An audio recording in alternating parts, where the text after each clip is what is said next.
continuación, pues, vamos a ver un video de introducción a la automatización, una de las temáticas que estamos viendo en tercer periodo de tecnología de grado 11, para como introducción a un taller, al primer taller de automatización y para contraste respecto al taller diagnóstico.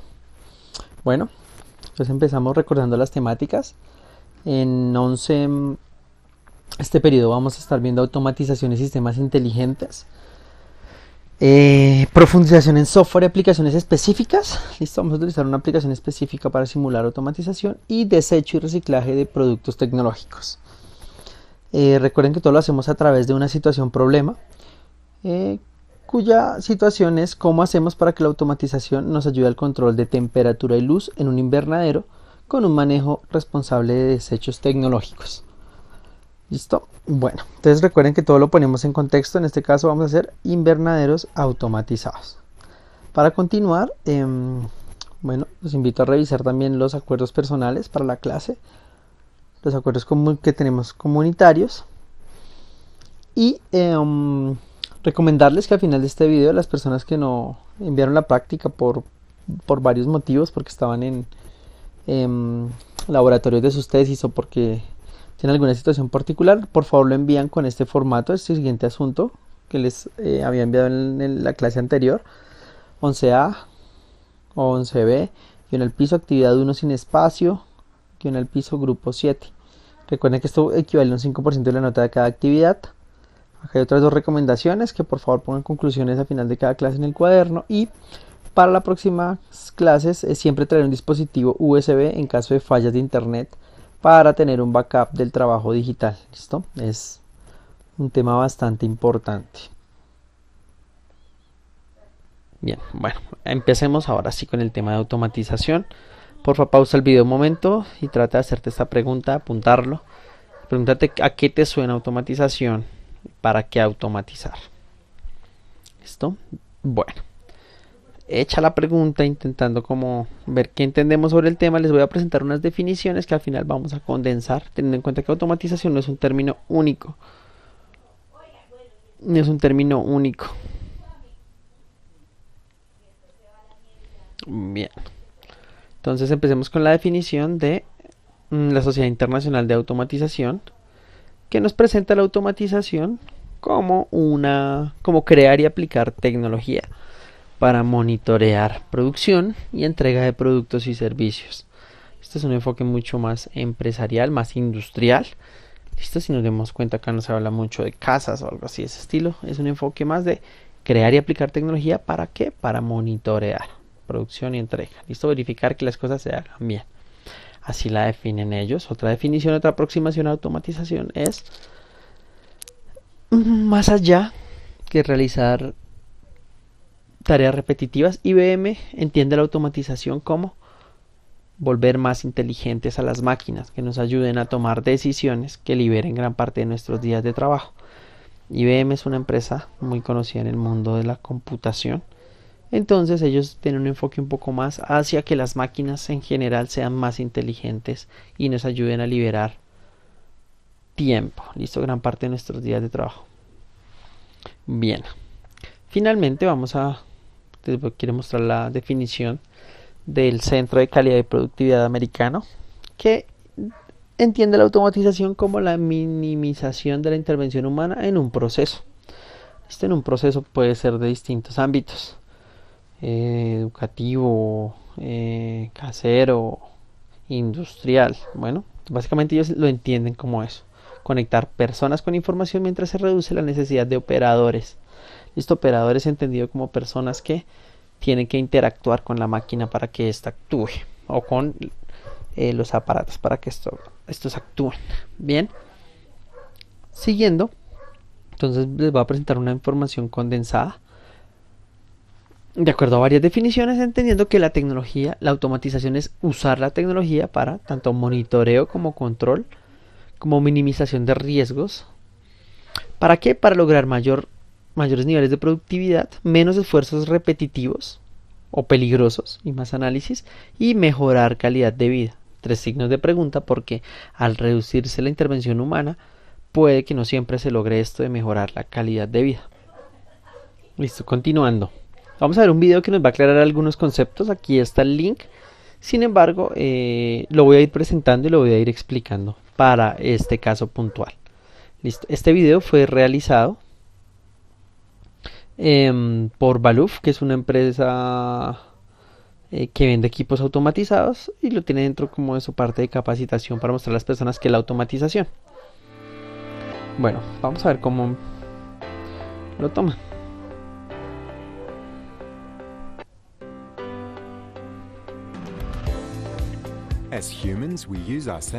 Bueno, nos explican que como humanos utilizamos nuestros sentidos para percibir nuestro entorno. Vemos, escuchamos, sentimos, olemos y saboreamos. Aquí podemos identificar los 5 sentidos. Vamos a ver cómo lo comparan con automatización. Continuamente recibimos señales que a través de nuestros caminos nerviosos llegan hacia nuestro cerebro. Allí procesamos esa información junto a otra información que tenemos almacenada en nuestra memoria y la convertimos en acciones. Listo, nuestras acciones como seres humanos o las cosas en las que podemos actuar es a través de el habla y el movimiento. Básicamente son como nuestras principales acciones como seres humanos. Put simply, a machine functions much like we do as people. Esta es una parte clave. Nos cuentan que al final las máquinas, en este caso se refieren un poco más a las máquinas automatizadas, actúan como lo hacemos nosotros. Vamos a revisar de nuevo. Entonces, puesto de manera simple, una máquina funciona como lo hacemos nosotros. También tiene sus propios sentidos. Listo, aquí lo vemos como feeling, o sí, con sus sentidos. En las máquinas se llaman sensores o dispositivos de entrada o sistemas de medición. Son como los sentidos que tienen las máquinas. Entradas. Listo, también tiene una especie de red de nervios. ¿Listo? Que lleva toda esta información hacia el controlador, hacia el cerebro de la máquina o del sistema automatizado.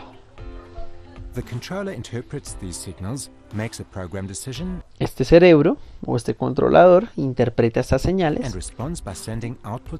toma estas señales y las lleva hacia las señales de salida o actuadores. ¿Listo? Esas acciones que realizamos nosotros usualmente con músculos o con nuestro sonido, las máquinas las realizan a través de dispositivos de salida.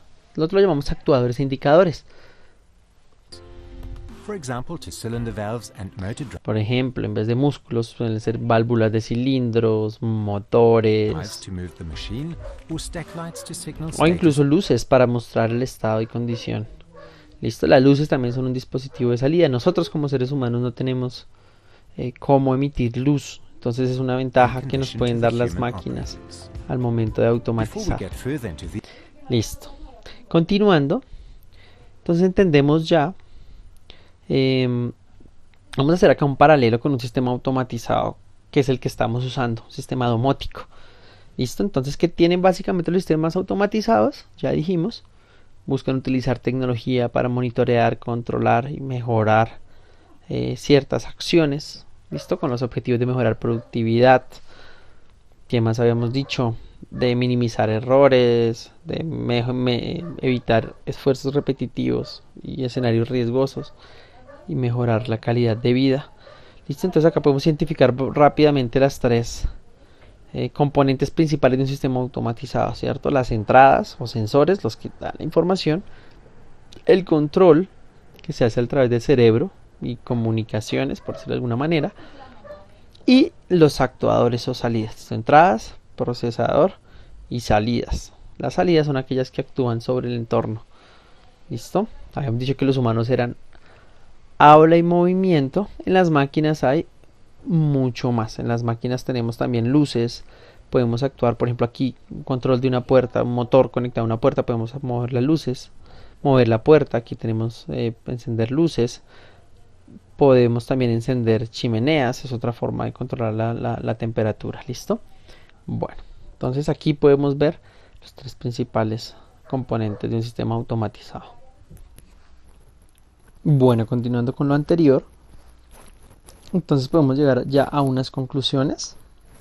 ¿Listo? Entonces, en general, recordando que este periodo está viendo tecnología y sociedad, podemos concluir que a nivel de automatización, cuando es mayor, aquí estoy utilizando símbolos matemáticos, mayor automatización implicaría un menor control humano, ¿listo? Un menor error o riesgo calculable, teórico. ¿Listo? Teórico porque en teoría sería menor error en ciertos procesos, pero recordemos que entre menor control humano, pues también hay otro tipo de riesgos que se pueden generar en cierto tipo de máquinas, ¿listo? Más que todas las que tienen inteligencia artificial. ¿Listo? Una mayor automatización implica probablemente un mayor monitoreo, es decir, mayor uso de sensores, un mayor procesamiento de información, ¿listo? Porque va a haber mayor información de entrada y más que procesar. Y probablemente un mecanismo entre más automatizado, o una máquina entre más automatizada, o un sistema entre más automatizado, va a tender a ser más inteligente. ¿Listo? Inteligente entre comillas, porque no hay una definición clara sobre lo que es o no la inteligencia. Bien, con estas conclusiones vamos a pasar ya al análisis de un sistema automatizado. ¿Listo? En particular, el que nos llama a nosotros, que es un sistema de invernadero. Este fue el que realizamos en el diagnóstico. Entonces la idea es que poder explicárselos y que ustedes lo puedan contrastar respecto a su diagnóstico, y esto también les va a permitir claramente poder desarrollar el taller que viene a continuación. ¿Listo? El primer taller de 5 puntos y taller que después expondremos. Bien, como les comenté y como ha sido el resumen de esta sesión, lo importante para analizar un sistema automatizado es identificar cuáles son sus entradas y cuáles son sus salidas. Listo, entradas sensores, voy a poner aquí sensores. Listo, los que monitorean, y salidas actuadores, los que actúan y cambian variables del sistema. Bueno, en la simulación los podíamos identificar fácilmente porque los sensores estaban en un fondo amarillo y los actuadores estaban en un fondo blanco. Listo. En los diagramas de flujo son también sencillos de identificar porque normalmente los sensores están ubicados dentro de los bloques de decisión. Recordemos en el video de automatización que nos decía que en el cerebro se procesa la información de entrada para ver cómo actuamos en las salidas. ¿Listo? Entonces ya identificamos, hay uno que se llama son, por acá hay uno que se llama temp, y hay otro que se llama, aquí está abajo, moisture. ¿Listo? ¿Qué son estos sensores? Bueno, hay que tratar de identificarlos. Si vemos acá el diagrama de flujo sin entrar a fondo, al parecer altera el estado de una luz light prendida o apagado. Es probablemente un sensor de luz solar. ¿Listo? Es decir, nos indica sensor de luz. Bueno, ahorita voy a dejar la letra más pequeña.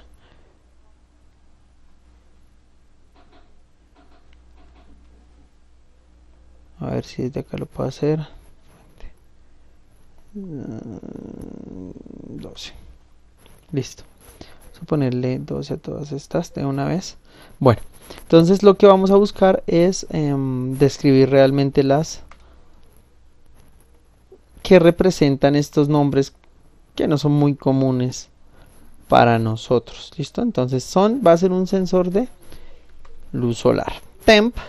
Pero por el dibujo también lo podemos identificar, y también aquí por lo que modifica, al parecer activa un calentador, heater, o abre una ventana. Tendrá que ver con temp. Aquí en el dibujo nos indica que es un sensor de temperatura.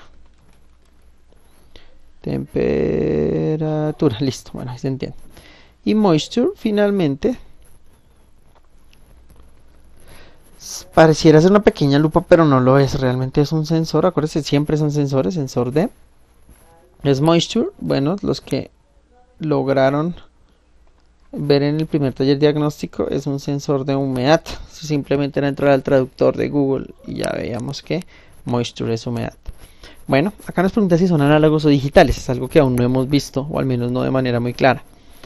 Los sensores análogos, o entradas análogas o salidas análogas y digitales, tienen una diferencia. Sus valores, tanto de entrada de funcionamiento, son continuos en los análogos y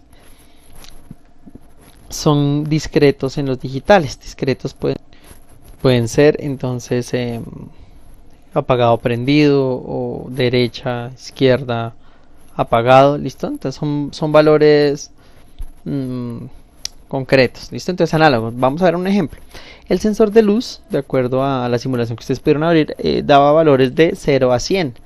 Listo, 0 poca luminosidad, 100 máxima luminosidad y muchos valores análogos continuos, o sea 37, 48, 95. Listo, entonces es un sensor de tipo análogo o una entrada análoga.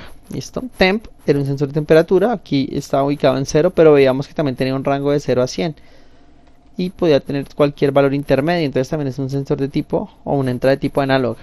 Moisture era distinto, incluso en el diagrama de flujo lo podemos ver. En temp estamos hablando de rangos menor a 10, mayor a 20, en son menor a 30. Moisture era is moisture on. Nos preguntaba era por el estado, si estaba activo o no activo. Entonces moisture no es un sensor análogo, no nos dice qué tan húmedo o y en qué valor de humedad está, sino si está húmedo o no. ¿Listo? Entonces es un sensor de tipo digital.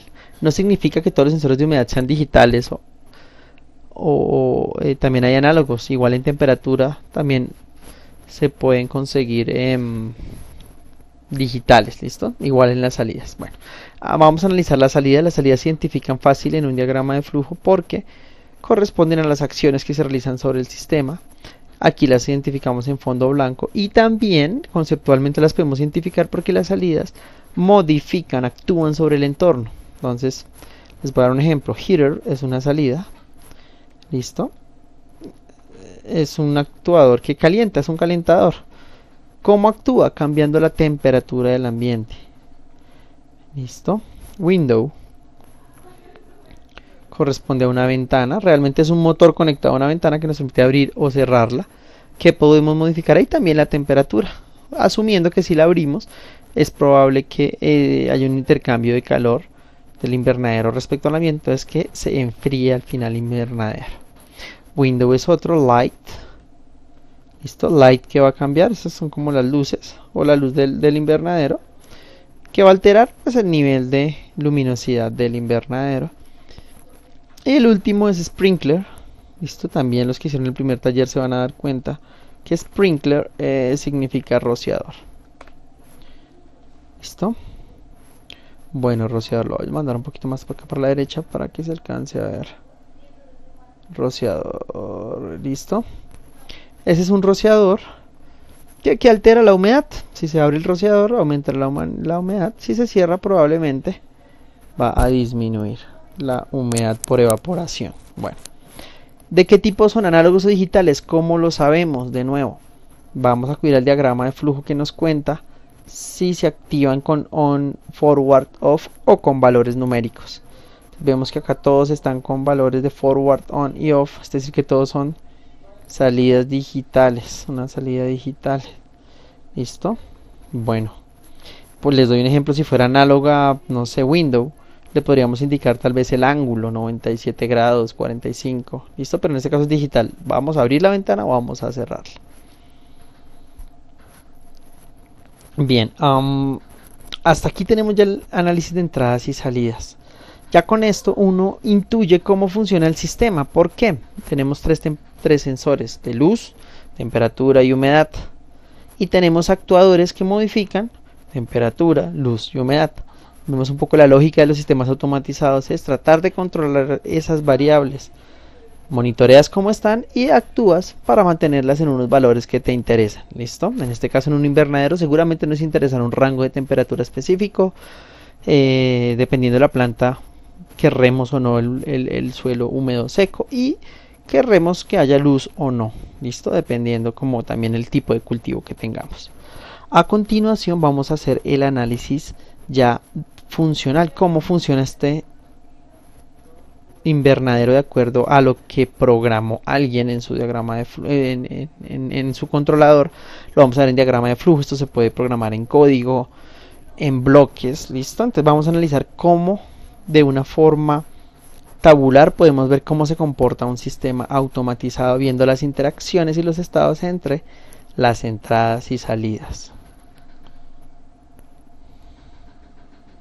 Bien, continuamos. Entonces, esta tercera tabla es a la que se le llama una tabla, pues puede ser la tabla de funcionamiento, ¿listo? O la tabla de estados. ¿Qué hacemos? Ubicamos las entradas, ¿listo? Son, que ya sabemos que es un sensor de luz, temp, que es un sensor de temperatura o termómetro, moisture, que es un sensor, este es digital, ¿no? Un sensor digital de humedad, ¿listo? Moisture, ¿listo? Ubicamos las salidas, pone minúscula para que me quepan, heater, window, light y sprinkler.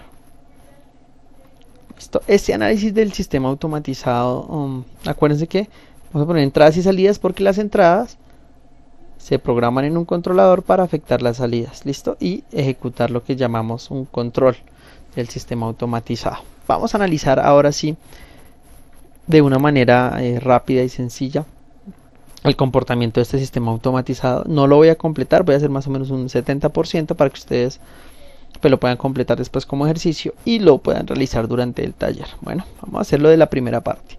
Entonces empezamos analizando el diagrama de flujo. Vemos que hay un inicio, acuérdense, todos los diagramas de flujo tienen inicio. Hay una inicialización, es decir, aquí todas las salidas, miren, turn heater off, light off, window off, todas las salidas se empiezan en cero. Esto es como por una inicialización, como cuando inicias el sistema, mejor dejarlo todo apagado. Y empezamos acá la fase de verificación, ¿listo? De cómo funciona este sistema automatizado. La fase, yo la llamo la fase de monitoreo. Entonces empezamos. ¿Qué es lo primero que monitoreamos? Recuerden la definición de automatización.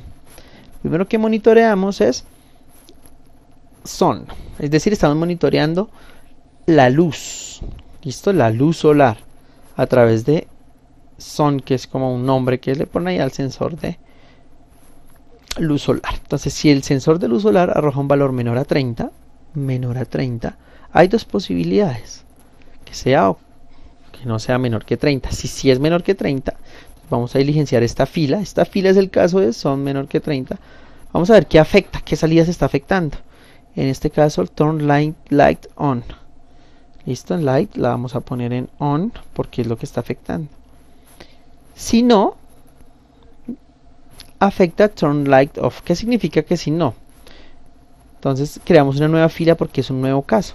Los que no son menor que 30 matemáticamente ya van a ser mayores o iguales a 30. Digamos que el sensor esté arrojando 30, 31, 40. Automáticamente la luz se va a apagar. O no, sino off. ¿Listo? ¿Qué vemos en esta primera verificación? Que al final de este flujo de revisión se unen en un mismo punto. Es decir, son no afecta de acá para abajo las demás variables. ¿Listo? Las demás salidas. Simplemente afecta light, que es como podemos representar eso. Lo podemos dejar en blanco o ponemos unas líneas que indican que este sensor solo está afectando estas entradas. Esto lo podemos dejar en blanco, todo también. Es decir, que los sensores trabajan de manera independiente. Vamos al siguiente. ¿Qué pasa? Is temp menor a 10. Nos estamos preguntando si la temperatura, ¿listo? Para eso tenemos esta columna, menor a 10. Si ven, digamos, lo importante tabular es más fácil de ver, más rápido de rellenar. Si lo dejáramos en texto sería un análisis larguísimo. ¿Qué pasa cuando es menor que 10? Yes. Entonces entramos acá, se prende, turn heater on y window off. ¿Qué está haciendo? Automáticamente va a encender el calentador y va a apagar. ¿Listo? Bueno, apagar la ventana es un decir, va a apagar o a cerrar más bien el motor asociado a la ventana. ¿Listo? ¿Cómo? Recuerden que esto lo hacíamos con mecanismos. No se afecta, ni mucho menos, la luz ni el rociador. ¿Listo? ¿Por qué vemos? Porque aquí al final del punto todos se vuelven a unir y no, de acá para abajo es independiente. ¿Qué pasa con el siguiente caso? Mayor a 20. Aquí lo tenemos. Si no es menor que 10, vuelve a hacer la pregunta, mayor a 20. Entonces con mayor a 20, ¿qué está haciendo? Con yes, ¿es menor que mayor a 20? Sí. ¿Qué significa? Que va a apagar el calentador y va a encender a abrir la ventana, mejor dicho. Probablemente porque la temperatura es alta y va a ayudar a refrescar. El último caso, ya lo vamos a revisar, que es este no es menor que 10 ese valor del sensor y no es mayor que 20 el valor de ese sensor. Bueno, entonces seguimos. que decíamos que el caso, bueno, entonces, ¿qué caso sería? ¿En qué caso no sería mayor que 20 y sí sería y no sería menor que 10? Pues matemáticamente son aquellos números o aquellos valores que son mayores, iguales a 10 y además mayores que menores, perdón, menores iguales que 20. Ok, bueno, voy a hacer acá un pequeño estirón para que me quepa en la misma filita, no se me desordene. Listo. Listo. ¿Y qué va a pasar en este caso? Pues en el caso de que no sea menor que 10 y no sea mayor que 20, va a apagar el calentador y va a apagar, a cerrar la ventana. ¿Qué significa esto a nivel de funcionamiento? Que siempre que la temperatura esté entre 10 y 20, incluyendo el 10 y el 20, se van a mantener ventana cerrada y calentador apagado, como tratando de conservar la temperatura. ¿Listo? De eso se trata. Bueno, entonces faltarían dos filas más, ¿verdad? Correspondientes a dos estados más. Veamos los estados. Estado 1, estado 2, aquí en el no del son, estado 3, estado 4, estado 5, estado 6 y estado 7. Nos faltarían dos estados más que corresponden a cuando el sensor de humedad está activo y cuando no está activo, ¿vale? Eso se los dejo para que ustedes lo completen de acuerdo al análisis que hicimos. Como se dan cuenta, son tres análisis, tres sensores que están actuando independientemente. ¿Por qué? Porque tanto su línea sí como no terminan justo antes de que el siguiente sensor monitoree o verifiquemos la monitorización. Para finalizar y entender un poco esta parte final, recordemos que los sistemas automatizados tienen un procesador. Este procesador va a tener este programa, ya lo hemos hecho, ya lo hemos descargado. Y recordemos que estas instrucciones se realizan muy rápido. A menos que yo ponga una espera, que ya lo habíamos utilizado, esta instrucción, entre esta instrucción y esta instrucción, los tiempos son muy cortos. ¿Listo? El proceso casi que en tiempo real, son del orden de microsegundos o milisegundos, microsegundos, hasta nanosegundos en algunos casos, que hace estas operaciones. Por lo tanto, aquí cerramos el ciclo para estar monitoreando casi que en tiempo real qué está pasando con estos tres sensores y hacer las modificaciones adecuadas en los actuadores. ¿Listo? ¿Para qué? Como se los comenté, la idea de automatizar algo es evitar, por ejemplo, tareas repetitivas de que alguien esté mirando, conservar mejor las plantas, de alguna manera que crezcan más. ¿Listo? En este caso el invernadero. Ya comentamos también las consecuencias probablemente negativas. ¿Listo? Que si no estamos muy bien preparados se pueden encontrar un poco con temas, está mal implementado, se puede encontrar con temas de desempleo, si el sistema ya es demasiado automatizado, podemos perder bastante control sobre ello y las decisiones, pero bueno, en fin, son cosas que vamos a estar hablando durante el periodo. Espero que hayan comprendido el tema. Cualquier inquietud me escriben aquí en los comentarios. Gracias.